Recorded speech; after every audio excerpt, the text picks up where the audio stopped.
The Asphalt Jungle was not just John Huston's most subversive film, it was a crime picture that MGM's own studio head called trash, greenlit over his explicit objection by a production chief who was quietly trying to displace him, written by a poet who would be blacklisted within 2 years of its release, starring an actor who would subsequently name names to the federal government and spend the rest of his life in contempt of himself, and built around a casting decision that was partly arranged because the director owed $18,000 in horseboarding fees.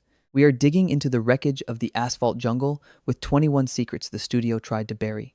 Secrets locked inside HUAC transcripts, blacklist records, production archives, and the kind of out-of-print memoir testimony that surfaces only when you understand which careers were destroyed in the making of this film and whose silence afterward was the price of their survival. The phrase Asphalt Jungle did not exist before W.R. Burnett put it in a novel title in 1949. There was no idiom, no established usage, no prior literary or journalistic currency. Burnett coined it, and in coining it, made an argument so compact it needed only 2 words.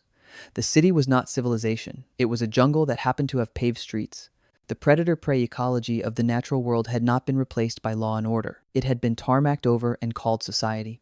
What MGM's marketing division received when they greenlit the adaptation was a title that announced the film's entire moral argument before a single frame had been shot. What Louis B. Mayer received when the film was completed was confirmation of what the title had always implied, that the respectable world the studio system existed to celebrate and sustain was, underneath its surface, indistinguishable from the criminal world it pretended to condemn. Mayer's response: it is trash.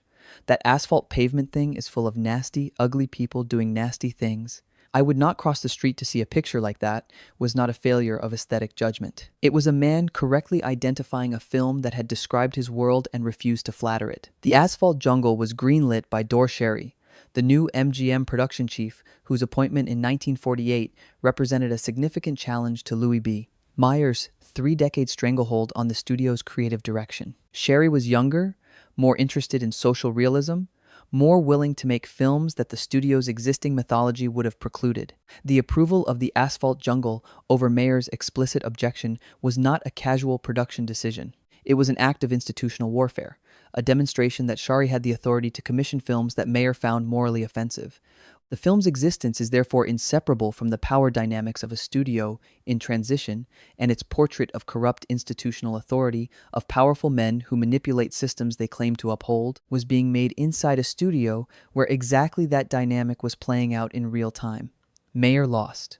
He was forced out of MGM in 1951, the year after the film he hated was released to critical acclaim. The film outlasted him by 7 decades. Ben Maddow had been a published poet under the pseudonym David Wolfe, a left-wing voice in small literary journals of the 1930s, before he became a screenwriter, and the FBI had been aware of his political associations since his involvement in the documentary film collective Nikino and its successor Frontier Films in the mid-1930s. By the time he sat down to adapt Burnett's novel with Huston in 1949, the machinery that would destroy his credited career was already in motion. The screenplay Maddow and Huston produced together was the finest work of Maddow's credited career, the writing that earned him an Academy Award nomination, and the film that ought to have established him as one of Hollywood's essential screenwriters. Instead, it was his last major credit for a decade. The Blacklist hit him within 2 years of the film's release, and Maddow spent the 1950s writing under the cover of Philip Yordan, a legitimate screenwriter who served as a front for blacklisted talent, collecting credits for work he frequently had no hand in producing. The man who wrote one of the most important American crime films of the 20th century spent the decade after its release hiding behind someone else's name. His nominal credit on the Asphalt Jungle survived intact. His ability to use that credit to build a career did not. By 1949, John Huston's career was at a crossroads that his public reputation entirely concealed. The treasure of the Sierra Madre and Key Largo had established him as one of the most significant American directors, but neither film had earned profits proportional to its critical standing. More pressingly, Huston was operating under a weight of personal financial obligation that made the Asphalt Jungle not merely a creative ambition, but a professional necessity.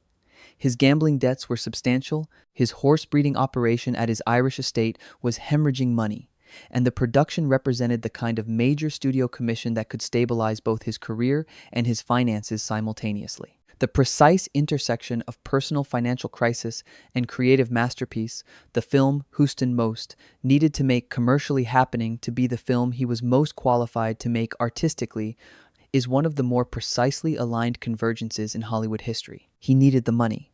The film that needed to be made required exactly the sensibility he had.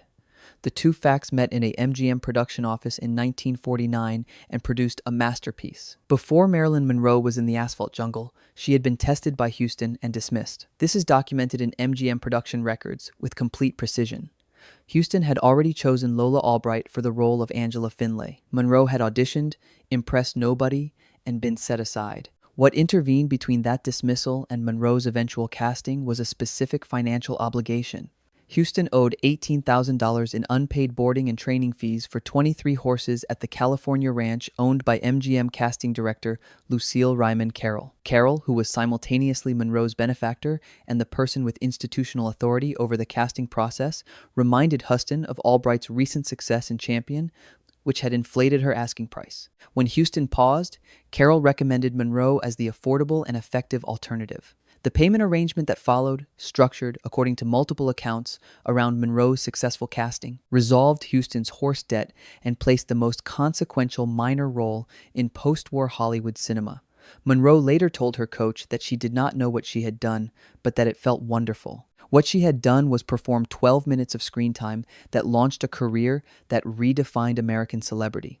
What Carroll had done was arrange a transaction. The two things are not unrelated. What every audience member who watches the Asphalt Jungle has seen, and what almost none of them have consciously registered, is a visible flaw in Monroe's first scene that documents one of the most significant relationships in Hollywood history. At the conclusion of that scene, as Monroe walks across the living room and out of frame, she glances off camera. Not at Huston, not at Louis Calhern. She glances at Natasha Lytis, her drama coach, who had been stationed at the edge of the set at Monroe's insistence. Lytis, who had worked with Monroe for 3 days and 3 nights to prepare for the audition, then quit her job at Columbia to coach Monroe full-time once the role was secured, had devised a system of hand signals to communicate approval or disapproval after each take. The glance visible in the finished film is Monroe looking for that signal. Huston, who was the first director to have to manage Monroe's complete dependence on her external coach, appears to have decided that the performance he was getting was sufficient, and that the visible glance was a cost worth bearing. He was right. The look off camera that the finished film preserved is the most honest documentation of how Monroe worked, in permanent need of an approval that the director was not the one to give. The cast of The Asphalt Jungle contains, in retrospect, what functions as a precise census of Hollywood's political vulnerabilities at the precise moment the Blacklist was tightening its grip. Sterling Hayden, who played Dix Hanley with a physical authority that concealed the fact that he was already under FBI surveillance, would testify before HUAC the following year, naming names including Abraham Polonsky, becoming what he later described in his memoir Wanderer as a real daddy long legs of a worm when it came to crawling. Sam Jaffe, whose Venice Film Festival Best Actor award for Doc Riedenschneider represented the peak of his film career, refused to cooperate with the committee, was blacklisted for 7 years, lost his career entirely, and was reduced, in the most brutal institutional irony available, to teaching high school mathematics while living with his sisters. The man who had won Best Actor at Venice was teaching quadratic equations. Ben Maddow, the co-writer, testified and named names before being consumed by the blacklist anyway. The film that celebrated the competence and humanity of people the system had decided to criminalize was made by people the same system was simultaneously deciding to destroy. The biographical relationship between Hayden and Polonsky, the actor who would name the screenwriter to HUAC, the screenwriter who would be blacklisted as a direct result, represents one of the more precise moral ironies in American film history, and it runs directly through The Asphalt Jungle. Polonsky had worked with Hayden. He named him in his testimony. Hayden named Polonsky back. Polonsky refused to cooperate with WAC entirely, invoking the Fifth Amendment, telling the committee that the names of people he had worked with in the OSS were none of their business. He was blacklisted. He did not have a credited screenplay for 20 years. He told a journalist decades later that he had no regrets. Fighting for lost causes was a perfectly proper activity for a human being, and it was one reason he had had such a magnificent life. Hayden, by contrast, subscribed to a press clipping service that sent him 2,000 reviews praising his testimony and described reading those reviews as one of the most nauseating experiences of his life. The film these two men were connected to, through production and through the political machinery that destroyed one of them, is a meditation on what happens when carefully constructed plans fall apart through betrayal and bad faith. The analogy is not accidental. It is the film's biographical fate. Huston's commitment to authenticity in the heist sequence at the film's center was documented and specific. He brought practicing safe-cracking experts onto the set to advise on the precise physical mechanics of the robbery, the placement of explosive compound, the management of the alarm system, the spatial choreography of multiple specialists working in a confined space under time pressure. The result was a sequence that the Production Code Administration had flagged as potentially instructional, a worry that the film was providing a workable methodology for actual jewelry theft. MGM and Huston argued that dramatic context neutralized the instructional dimension. The code accepted this. What they had actually produced was the most technically precise depiction of professional criminal craft in the history of Hollywood cinema up to that point. Filmed in real time, without musical score, relying entirely on naturalistic sound. The scrape of tools, the percussion of drilling, the ambient noise of a jewelry store at night. The silence was deliberate. Huston had understood that music was a form of editorial judgment, that it told the audience how to feel about what they were watching, and that this particular sequence needed to be watched without being told how to feel. The safe-cracking experts left no credits. Their methodology is in every frame of the robbery. The Asphalt Jungle belongs to a transatlantic genealogy that Huston never publicly advertised, and that the film's critical reception processed as American invention. The structural precedent, the doomed professional ensemble, the meticulous preparation that unravels through accident and human weakness, the sympathy extended to criminals as workers rather than monsters, derives directly from the Italian neo-realist tradition, specifically from Roberto Rossellini and Vittorio De Sica, the same European filmmakers whose influence Huston privately acknowledged while publicly allowing the film to be received as indigenous American noir. The more specific irony is that the film's most consequential descendant, Jules Dassin's Rififi, in 1955, widely considered the definitive heist film, was made by a director who had been driven out of Hollywood by the HUAC Blacklist that destroyed several of the people who made the Asphalt Jungle. Dassin insisted for years that he had not seen Huston's film before making Rififi. The structural parallels between the two films are so extensive that scholarly analysis has documented the scene-by-scene correspondence in detail. Whether Dassin's denial was honest or strategic is a question his archive cannot answer. What the record can establish is that the film made by the blacklisted American exile in France, which film scholars now generally consider the superior work, was built on foundations that had been laid by a film whose own makers were being destroyed by the same political machinery that had exiled Dassin. The scene that film scholars have most consistently identified as the Asphalt Jungle's moral and formal signature, the moment when Doc Riedenschneider, his escape within reach, lingers over a teenage girl dancing to a jukebox in a roadside diner and is arrested while watching her, is the scene that most completely exposes Huston's argument. Every member of the gang is destroyed by the specific weakness that their specific character makes inevitable. Doc is an intellectual who cannot resist beauty. Dix is a nostalgic who cannot outrun his past. Emmerich is an overextended aristocrat who cannot stop spending. Each man fails exactly as you would have predicted he would fail if you had been paying attention to who he was rather than what he was planning. The genre machinery of the heist film, its pleasure in competence, its admiration for professional skill, its implicit promise that careful planning produces predictable outcomes, is systematically dismantled by Huston's insistence that character is destiny. The plan was perfect. The people were human. Those two facts were always going to produce disaster, and the film knew it from the first frame. The jukebox scene is not a dramatic turn. It is an arrival at the conclusion the film was always moving toward. TCM production records document one of the more quietly devastating biographical footnotes in Hollywood history. During the production of The Asphalt Jungle, Walter Huston, John's father, the legendary stage and screen actor who had won the Academy Award for The Treasure of the Sierra Madre, came to Hollywood for his son's 44th birthday. 2 days after the birthday party, with John at his side, Walter Huston died of heart failure. He was 66 years old.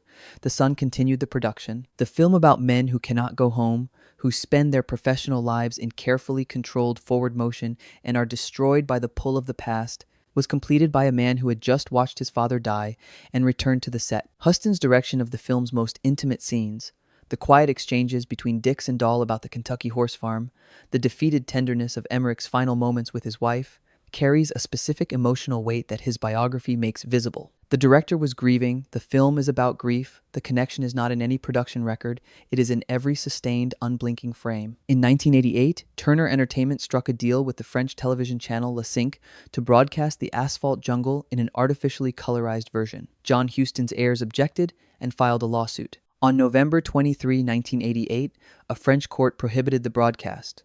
La Cinq appealed and won. On July 6, 1989, they broadcast the colorized version. Turner Entertainment and La Cinq subsequently appealed to a higher court, which reversed the earlier ruling.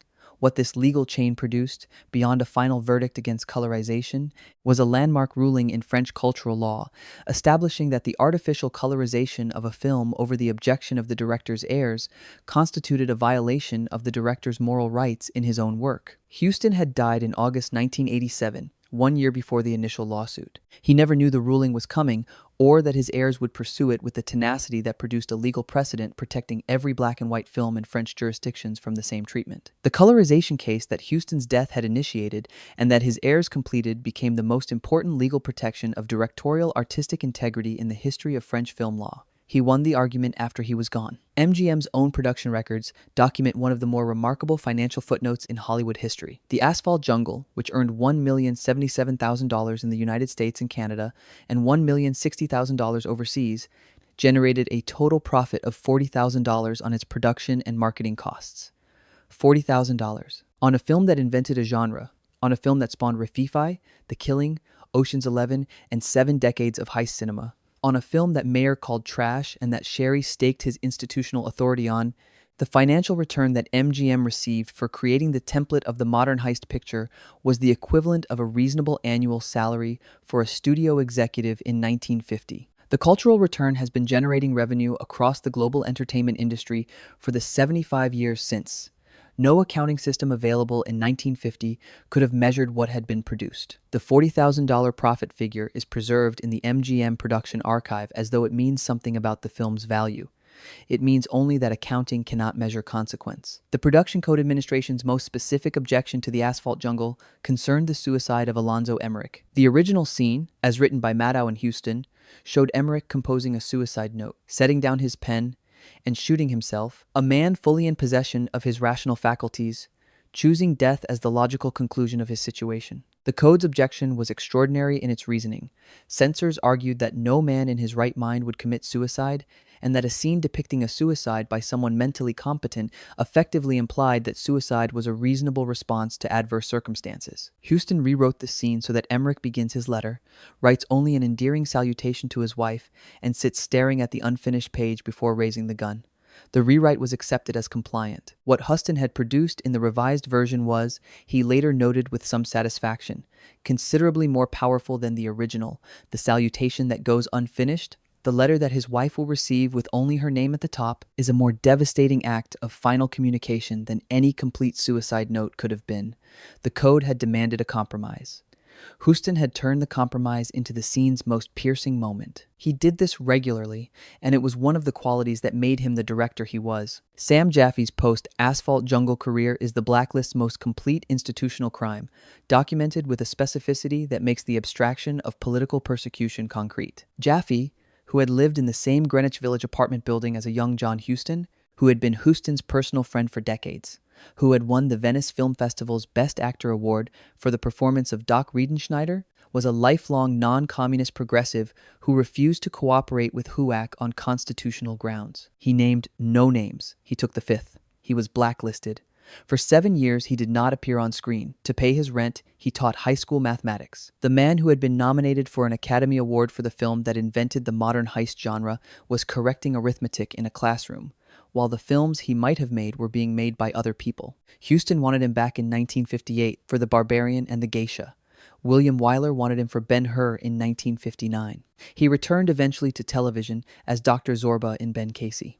The comeback was real and sustained. The 7 years at the blackboard were not recoverable. The critical reception of the Asphalt Jungle in May 1950 was sharply divided between the studio's private assessment and the press's public one. Bosley Crowther in the New York Times called the film electrifying and praised its naturalistic authority in terms that have held up without qualification for 75 years. The Brooklyn Eagle called it a smash picture. The critics who engaged with the film's moral argument, its refusal to impose judgment on men the production code insisted must be punished, found in that refusal, not nihilism but honesty. What the critical conversation could not locate in 1950 was the film's political dimension, the connection between the society that produces these men, the institutional corruption that makes their crimes possible, and the specific hypocrisy of a legal system that prosecutes theft while the corrupt lawyer who finances it dies by his own hand rather than face accountability.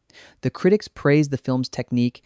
They reviewed the heist. The argument about power and accountability running underneath it was too embedded in the genre mechanics to be separately identified. It required the political vocabulary of the subsequent decade, a vocabulary that the Blacklist was simultaneously producing, to become fully visible. The film that Louis B. Mayer called trash and refused to see is now preserved in the National Film Registry, is rated 98% on Rotten Tomatoes, and is formally recognized as the foundational text of a genre that has generated billions of dollars in global entertainment revenue across 3/4 of a century. Mayer's aesthetic judgment was, empirically, wrong in every measurable dimension. But what has made the film's vindication more than merely commercial is the precision of its political argument, which required the subsequent history of American institutional life to become completely legible. Emmerich, the corrupt lawyer who finances the gang's criminal operation while presenting himself as a pillar of respectability, is not a villain. He is a type, the establishment figure whose private conduct is indistinguishable from the criminal conduct he publicly deplores. That type became increasingly familiar over the 75 years following the film's release.